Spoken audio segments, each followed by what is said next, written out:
Rogo-vos, pois, irmãos, pela compaixão de Deus, que apresenteis os vossos corpos como sacrifício vivo, santo e agradável a Deus, que é o vosso culto racional. E não vos conformeis com este mundo, mas transformai-vos pela renovação do vosso entendimento, para que experimenteis qual seja boa, agradável e perfeita vontade de Deus.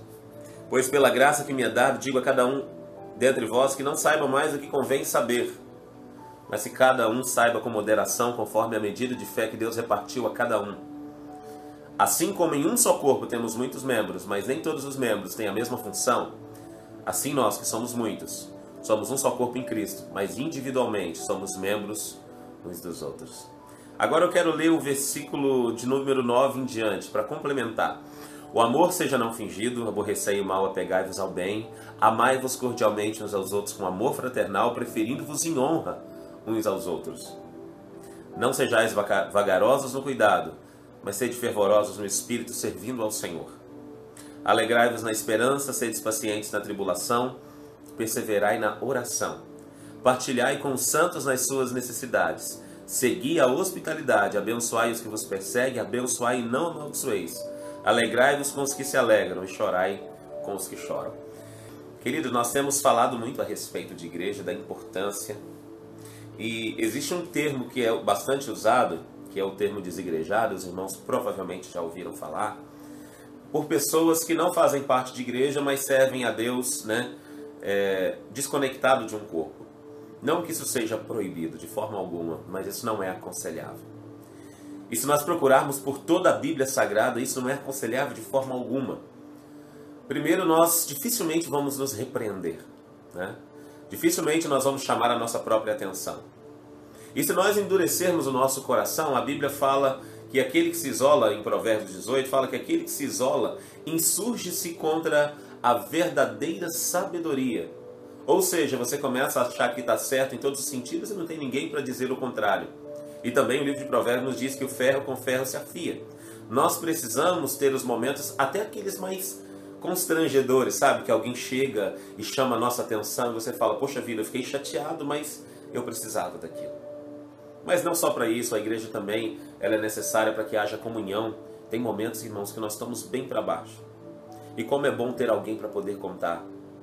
É bom ter um pastor para poder você abrir o seu coração, para poder trazer as dificuldades, os problemas e pedir segredo, Eu hoje sou pastor, mas eu tenho pastores na minha vida que quando eu estou precisando, queridos, eu ligo. E nem todos os pastores da minha vida são de fato pastores. Tem pessoas que não têm consagração nenhuma, mas têm a minha plena confiança de eu abrir meu coração e falar assim, olha, eu estou passando por isso, ora comigo. Pessoas que foram meus mentores e mentoras na fé no início da caminhada. E eu louvo a Deus pela vida dessas pessoas. Não importa a hora que eu ligue, a hora que eu converse, eles vão me retornar se não puderem e vão me dar um conselho que eu preciso. E são conselhos que eu já sei, mas preciso ouvir de alguém. Ou seja, a igreja vai nos ajudar a reavivar aquilo que eu e você já sabemos. Essa é a importância da igreja. Mas aqui de forma resumida poderíamos citar muitas coisas. Mas aqui está dizendo no verso 5, assim como nós somos muitos, mas um só corpo, mas individualmente somos membros uns dos outros. Ou seja, todas as vezes que eu firo alguém, que eu machuco alguém, eu estou ferindo a mim mesmo. E mesmo que eu não sinta isso agora, mesmo que eu não sinta isso no momento da ferida, eu vou pagar a consequência disso depois, ainda aqui na terra, se o Senhor não nos levar antes ou nos permitir ser levados. Porque tudo que eu faço contra o corpo de Cristo vai doer em todo o corpo, vai machucar todo o corpo. Por isso nós precisamos nos cuidar. Por isso nós precisamos nos amar sem segundas intenções. Precisamos cuidar uns dos outros. Precisamos nos preocupar com a vida espiritual, com a vida emocional uns dos outros. É certo que tem algumas pessoas que resistem ao ponto da gente ter que se afastar. E a palavra do Senhor diz sobre essas pessoas. Aqueles que insistem no erro constantemente e não querem mudança. Mas até para isso nós precisamos de estar em oração, em sintonia com Deus, para saber o momento de parar.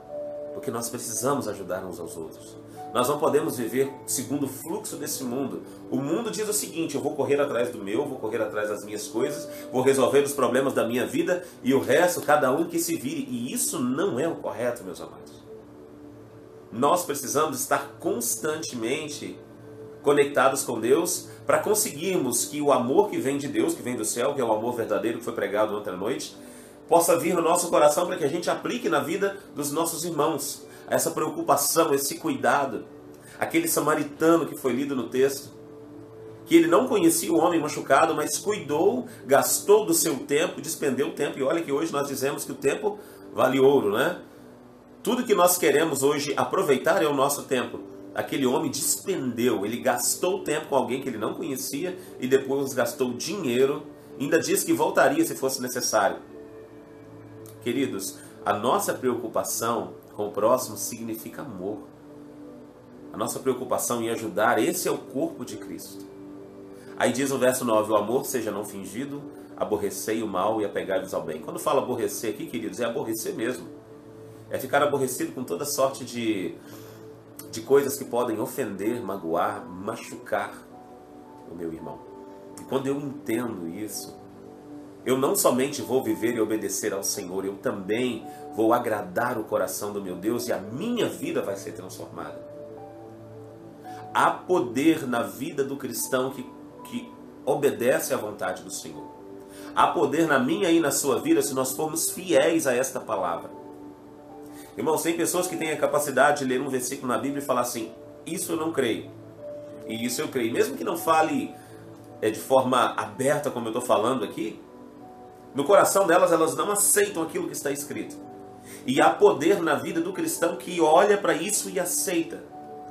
Olha que verso difícil, quando a Bíblia diz que eu preciso olhar primeiro o bem do meu irmão antes do meu, agradá-lo antes de agradar a mim. Preferir em honra os outros mais do que a mim. Irmãos, isso é uma coisa insana comparado com o mundo moderno que está todo mundo correndo atrás do seu. Está todo mundo empurrando com a barriga, assim que a gente costuma dizer. Mas quando eu realmente me preocupo com as pessoas, eu estou obedecendo a Deus. E o Espírito Santo de Deus está se agradando em mim. E quanto mais Ele se agrada, quanto mais eu me santifico, quanto mais eu me envolvo, mais eu cresço. Quanto mais eu me envolvo, mais unção Ele derrama sobre a minha vida.